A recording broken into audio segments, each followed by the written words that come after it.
이 시대 유명한 부흥 강사로 하나님 앞에 쓰임을 받았던 빌리 그레함 목사님이 이런 말씀을 하셨습니다. 당신이 교회를 다닌다는 그 사실이 결코 당신이 그리스도인으로 거듭났다는 것을 의미하지는 않는다.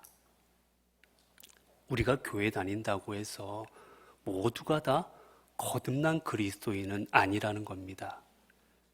나와서 예배를 드리고 교회 와서 봉사하고 교회 와서 헌신하고 헌금을 내고 그 행동이 우리가 진정한 그리스도임을 드러내는 건 아니라는 거예요. 우리가 진정한 그리스도인이라면 진정한 그리스도인다운 삶을 살아갈 때 비로소 진정한 그리스도인이 될 수가 있는 겁니다. 쉐인 클레어본이라는 우리 목사님이 쓴 글 중에 믿음의 행동을 증명한다라는 그런 책이 있는데 그 책 중에 나오는 내용입니다. 이런 내용이 있습니다. 우리가 가난한 사람을 돕는다면 사람들은 우리를 착하다 칭찬할 것입니다. 그러나 우리가 예수처럼 살려고 하면 사람들은 우리들을 십자가에 달 것입니다. 여러분, 우리가 세상 가운데 나가서 선한 일들을 하면 잘한다, 교회가 좋은 일 한다 이렇게 할 거예요. 근데 예수님처럼 살려고 하면 정의를 이야기하고 불의한 모습을 참지 아니하고 예수님처럼 살려고 하면 세상은 우리를 다시 십자가에 달 것입니다. 이 말의 의미가 뭡니까? 이 말의 의미는 우리가 그저 겉모습만 그리스도인으로 살아가기는 쉽다라는 거예요. 그러나 진정한 그리스도인으로 살아가는 것은 어려운 일이라는 겁니다. 쉬운 일이 아니라는 거예요. 그저 교회 다닌다고 되는 것도 아니고 성도로 등록한다고 되는 것도 아니고 직분을 얻는다고 되는 것도 아니고 진정한 그리스도인으로 살아간다는 것은 다른 차원이라는 겁니다. 그러면 진정한 그리스도인으로 살아간다는 건 뭘까? 사도 바울은 이 땅을 살아가는 우리 성도들에게 그리고 이 땅의 교회에 꼭 있어야 될 것 두 가지를 그는 서신서들을 통해서 우리에게 강조합니다. 첫 번째는 십자가와 부활입니다. 우리가 믿는다 하면서 우리 안에 우리를 구원하신 예수 그리스도의 십자가, 그 십자가를 바라보는 신앙이 없다면 우리는 진정한 그리스도인이 아니라는 거예요. 더 나아가면 또한 예수 그리스도께서 우리를 위해 십자가에 달리셨고 그분이 또한 우리를 위하여 부활하시사 우리에게 부활을 허락하여 주셨는데 그 부활을 또한 믿지 않는다면, 우리 또한 믿음 가운데 부활할 것을 소망하는 삶을 살아가지 않는다면 우리는 그리스도인이 아니라는 겁니다. 우리 믿는 자에게는 나를 위해 십자가를 지신 예수 그리스도의 십자가, 그리고 그 십자가를 믿을 때 내가 부활할 부활의 신앙, 이 두 가지가 우리에게 꼭 있어야 되는 거지요. 그리고 또 하나를 이야기합니다. 두 번째, 우리 그리스도인에게 또 있어야 될 것, 교회에 있어야 될 게 뭐냐?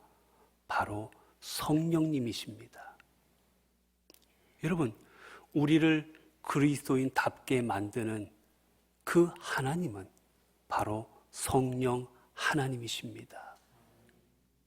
이 시간 이곳에 임재하셔서 우리의 예배를 받으시고 이 시간 임재하셔서 우리의 마음을 감동시키시고 이 시간 우리 곁에서 우리를 도우시고 이끄시는 분은 성령 하나님이십니다. 그렇기에 그 성령 하나님이 우리 안에 없다면, 그 성령 하나님이 우리 교회 안에 없다면 우리는 빈 껍데기인 거예요. 그분이 믿게 하심으로 우리는 믿음을 가지고 그분이 가게 하심으로 우리는 믿음의 길을 가는 것이고 그분이 구원의 길을 우리에게 제시해 주심으로 우리가 구원의 길을 가는 겁니다. 내가 가는 게 아니거든요. 그렇게 우리 안에 성령님이 계시지 않는다면 우리는 결단코 눈꼽만큼이라도 우리는 믿음 생활을 감당할 수가 없습니다. 그렇기에 성령님 없이 믿음 생활하면 아무리 예배를 드려도 마음에 감동이 없고 성령님이 함께하지 아니하시면 아무리 찬송을 해도 기쁨이 없고 성령님이 함께하지 아니하실 때 아무리 기도를 해도 확신이 없는 거예요. 성령님이 계시는 예배 가운데 하나님의 능력으로 인하여 감동이 있고 그 예배를 성령님 인도하시는 예배에 참여할 때 우리는 그 예배를 통하여 내 삶이, 내 믿음이 세워지는 역사를 경험하는 겁니다. 그렇게 우리가 예배를 드리고 찬송을 부르고 기도를 하고 믿음 생활을 해도 내가 아무런 감동이 없고 내 마음에 아무런 하나님의 역사하심을 느끼지 못하고 있다면 그건 우리 안에 성령님이 계시지 않는다는 증거입니다. 그렇기에 오늘 우리 믿는 자들에게 가장 중요한 건 우리 안에 성령님이 임하셔서 그 성령님이 충만한 삶을 살아가는 것, 그게 오늘 우리에게 가장 중요합니다. 여러분, 그렇기에 우리의 믿음의 출발도 그리고 교회의 출발도 모든 출발은 성령님으로 시작이 되었습니다. 여러분, 예수 그리스도께서 인간을 구원하시고자 공생애를 시작하시면서 제일 먼저 그분이 받으셨던 그 사건이 뭐냐면 바로 세례를 받으시는 사건이었습니다. 예수님께서 공생애를 시작하시면서 세례 요한에게 나아가 세례를 받으셨어요. 죄도 없으신 분이, 안 받아도 되는 분이 그 세례를 받으십니다. 근데 그때 어떤 일이 일어난지 아십니까? 오늘 본문에 보게 되면 이렇게 되어 있지요.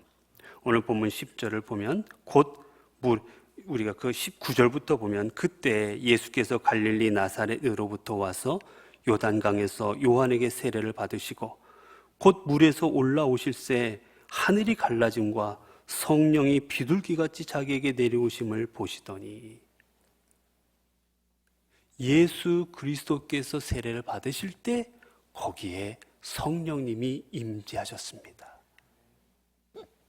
예수님의 공생의 시작은 성령이 임하심으로, 성령 하나님이 예수 그리스도를 인도하심으로, 충만하심으로 그 공생애가 시작되었던 겁니다. 교회 시작도 마찬가지였습니다. 빌립이 사마리아 성에 가서 그들에게 복음을 전합니다. 그들에게 복음을 전하자 그들이 예수라는 분이 있구나, 우리가 구원받아야 되는구나 깨달음을 얻기 시작합니다. 그런데 그것으로 끝이 아니었어요. 그들은 오직 세례만 받고 그들이 성령을 알지 못했습니다. 그때 성경이 이렇게 말해요. 사도행전 8장 16절을 보면 이에 두 사도가 그들에게 안수함에 성령을 받는지라. 베드로와 요한이 그 사마리아에 하나님의 복음이 전해지고 있다라는 소식을 듣고 거기에 내려갑니다. 그리고 그들을 위하여 간절히 기도할 때 하나님께서 그들에게 성령 하나님이 임하게 하십니다. 그때 그곳에서 이제 교회들이 시작이 되는 거였어요. 마찬가지입니다. 에베소 지역에 아볼로를 통하여 교인들이 모이고 교회가 시작되고 있었습니다. 근데 그들도 역시 성령을 알지 못했어요. 아볼로를 통해서 지식적으로는 예수님이 어떤 분이신지, 우리가 어떻게 해야 구원받는지를 배우고 있었지만 역시 거기에는 성령님이 그들에게 임하지 않으셨습니다. 그러자 사도 바울이 그것을 알고는 기도합니다. 사도행전 19장 6절이에요. 바울이 그들에게 안수함에 그들에게 임하심으로 방언도 하고 예언도 하니. 사도 바울이 그들을 위하여 간절히 기도할 때 성령 하나님께서 사도 바울을 통하여 그곳에 세워지는 교회를 위하여 거기에 성령 하나님이 임재하시게 하십니다. 그때 거기에 에베소 교회가 이제 태동하게 되는 거예요.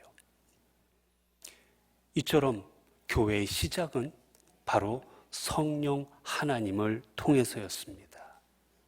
성령 하나님께서 임재하실 때 교회가 시작이 되고, 성령 하나님이 임재하실 때 우리의 삶에 믿음이 시작되는 겁니다.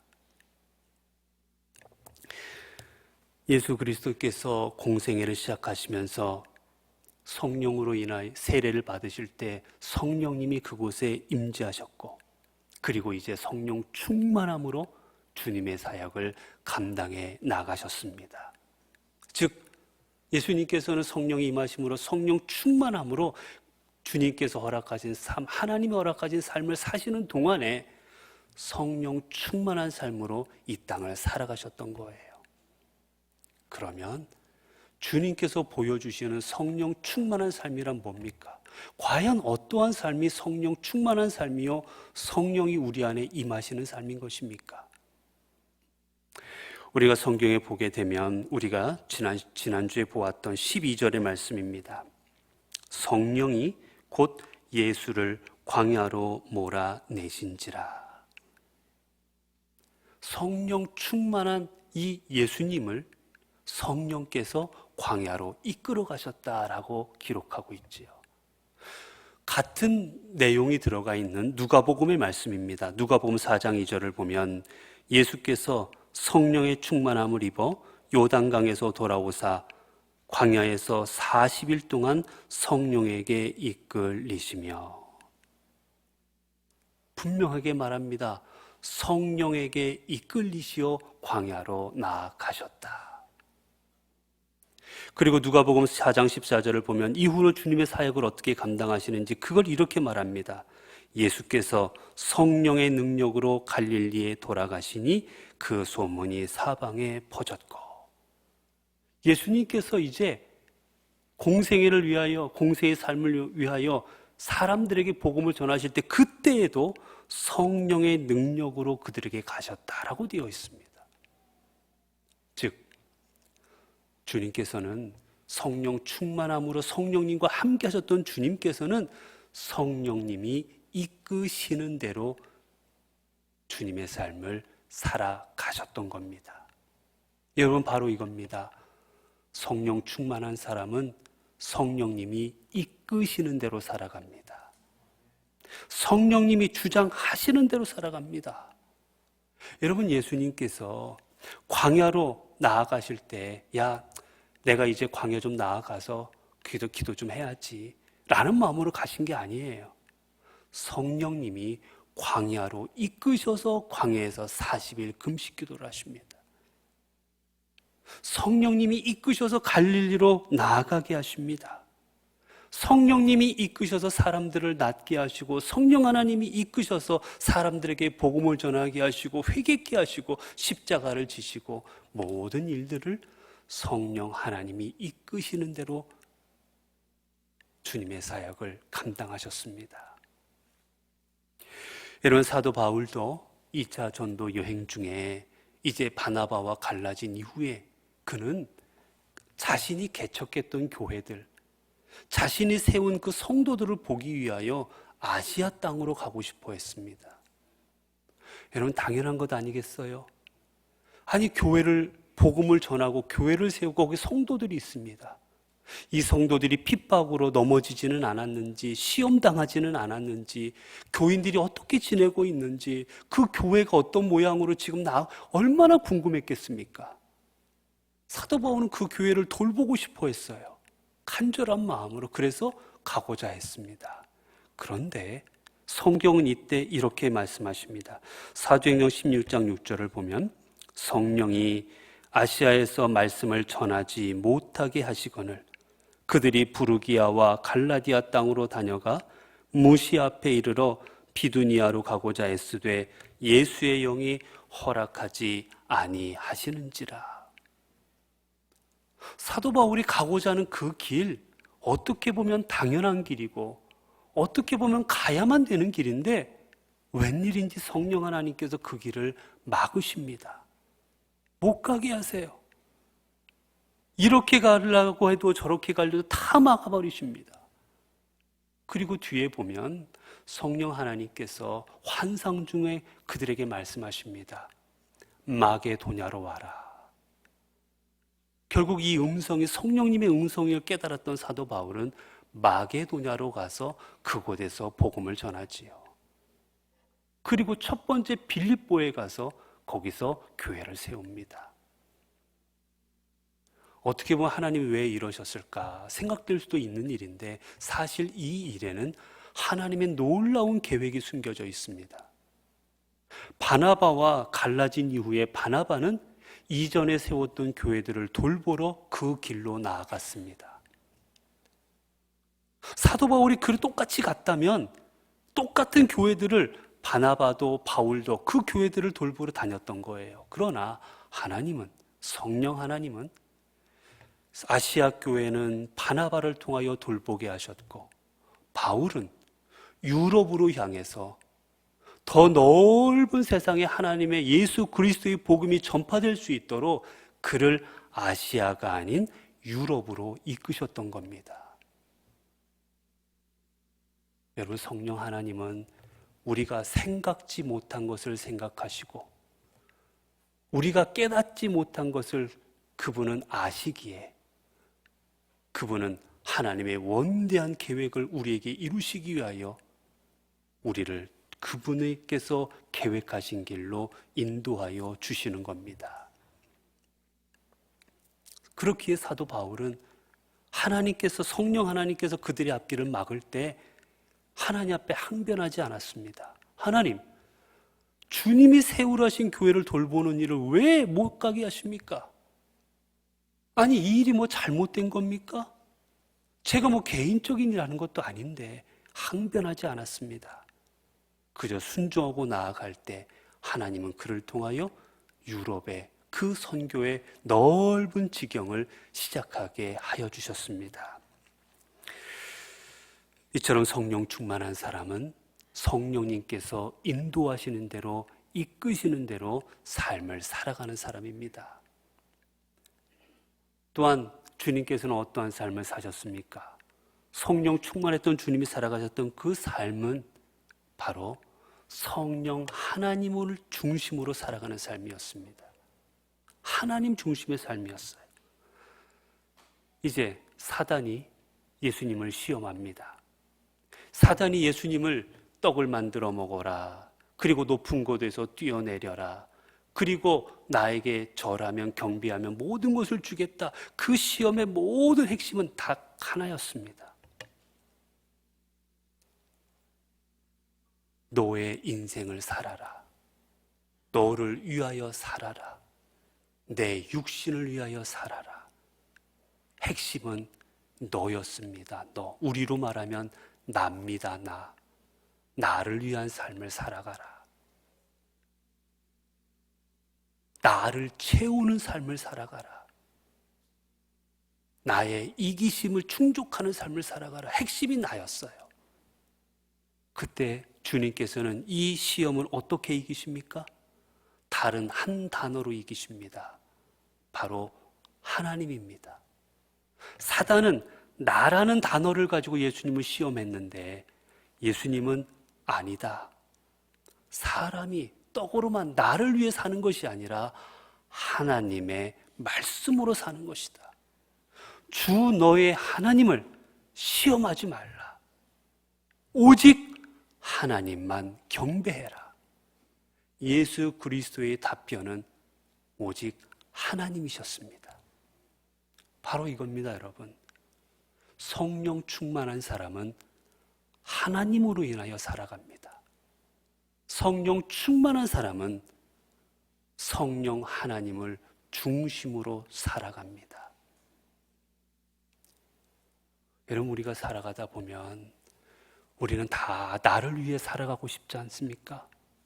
나를 위해 좋은 옷 입고, 나를 위해 좋은 음식 먹고, 나를 위해 운동도 하고, 나를 위해 좋은 많은 것들 구경도 하고 싶고, 이게 우리의 본능입니다. 본성이에요.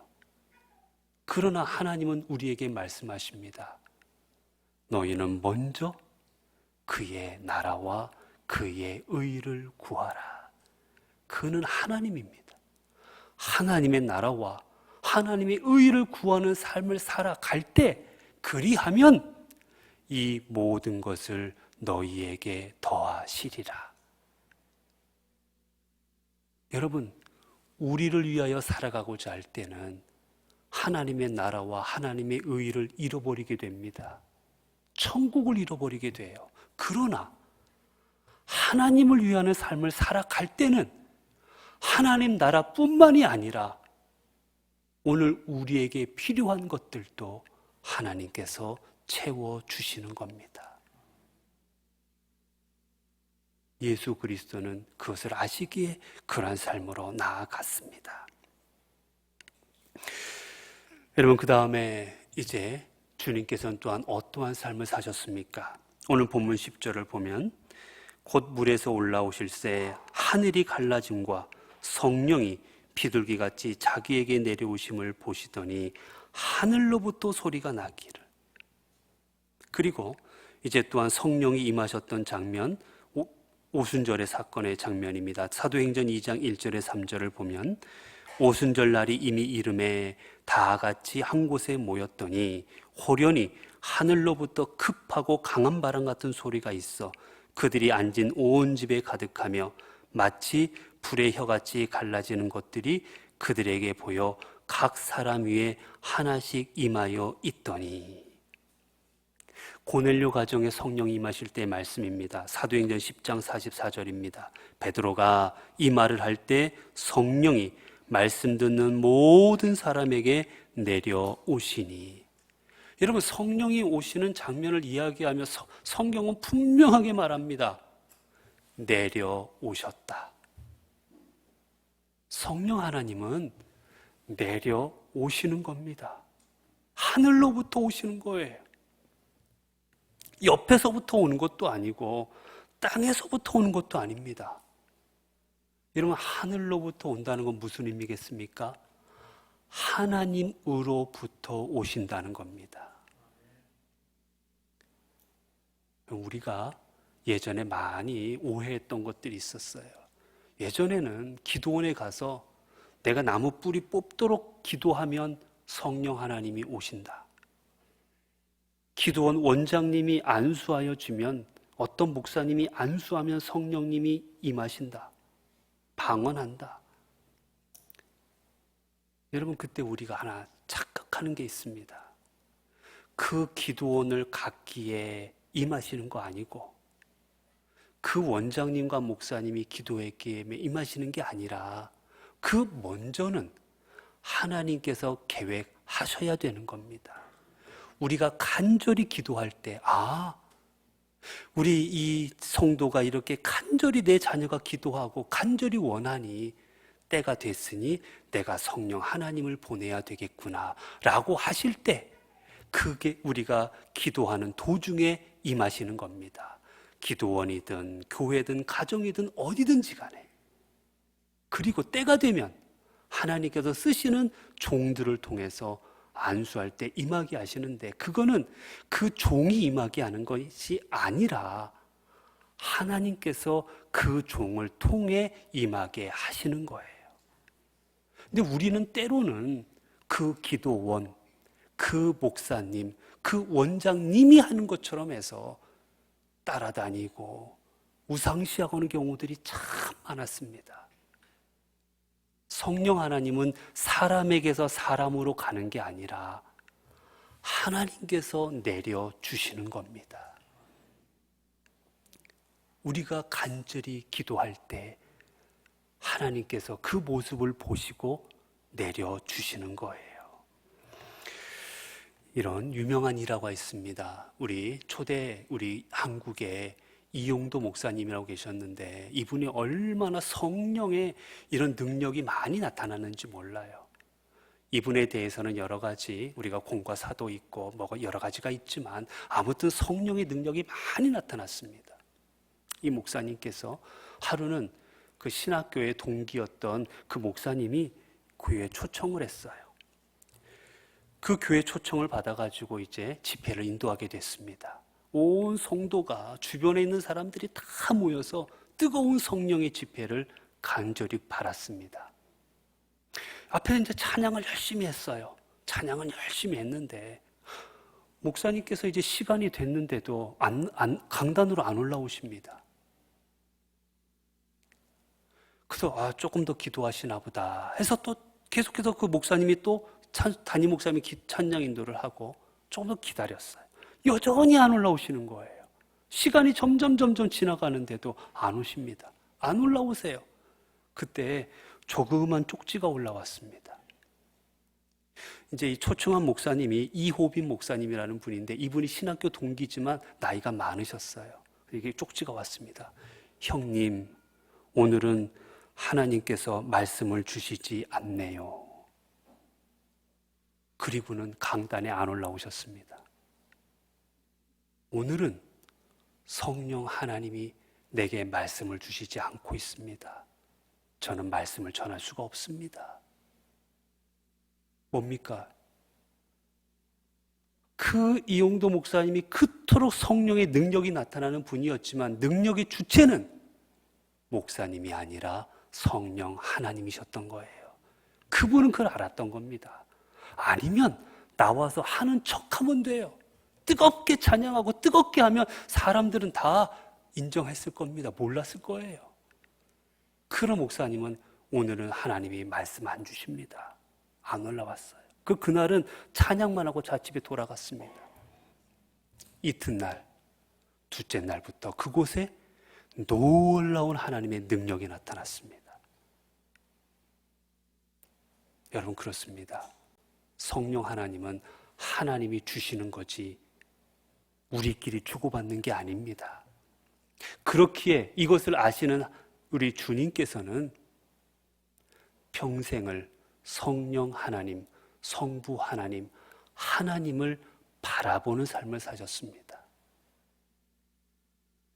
예수님은 여러분 사람을 바라보지 않으셨어요. 예수님은 땅을 바라보지 않으셨습니다. 예수님은 나에게 임재하신 저 성령 하나님이 하늘로부터 임함을 기억하며 늘 하나님을 생각하고 하나님을 바라보고 그분의 삶을 살아가셨습니다. 그렇게 여러분, 성령 충만한 사람은 하나님을 바라봅니다.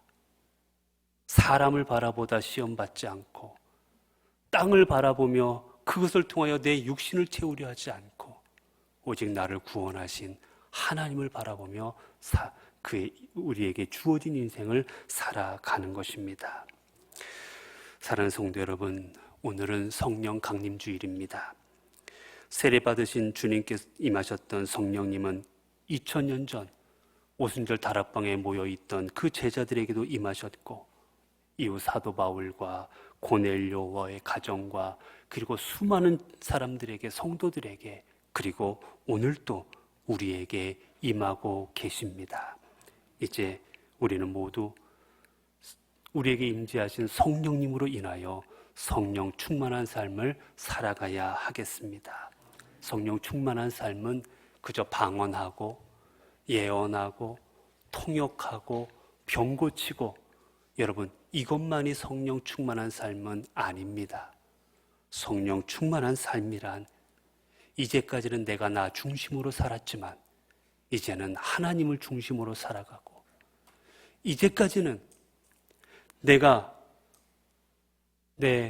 가고 싶은 곳, 먹고 싶은 곳, 내가 이끄는 대로 살아갔지만 이제는 성령 하나님이 이끄시는 대로 살아가고, 이전에는 내가 세상을 바라보고 살아갔지만 이제는 성령 하나님, 성부 하나님, 오직 주님을 바라보고 살아가는 삶, 그 삶이 바로 성령 충만한 삶입니다. 우리가 이와 같이 하루의 삶을 성령 충만한 삶으로 살아갈 때 비로소 우리의 삶은 이 땅에 어떤 사람보다도 능력 있고, 그 어떤 사람보다 아름답고, 어떤 사람보다 가치 있는 그러한 삶을 살아가게 될 것입니다. 기도하겠습니다.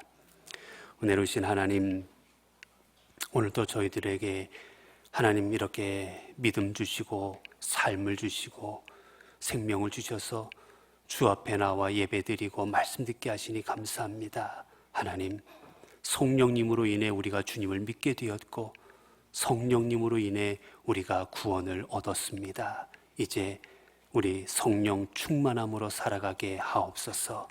내게 임재하시고 계시는 성령님으로 인하여 성령님이 이끄시는 대로 성령 하나님을 중심으로 성령 하나님을 바라보며 살아가게 하옵소서.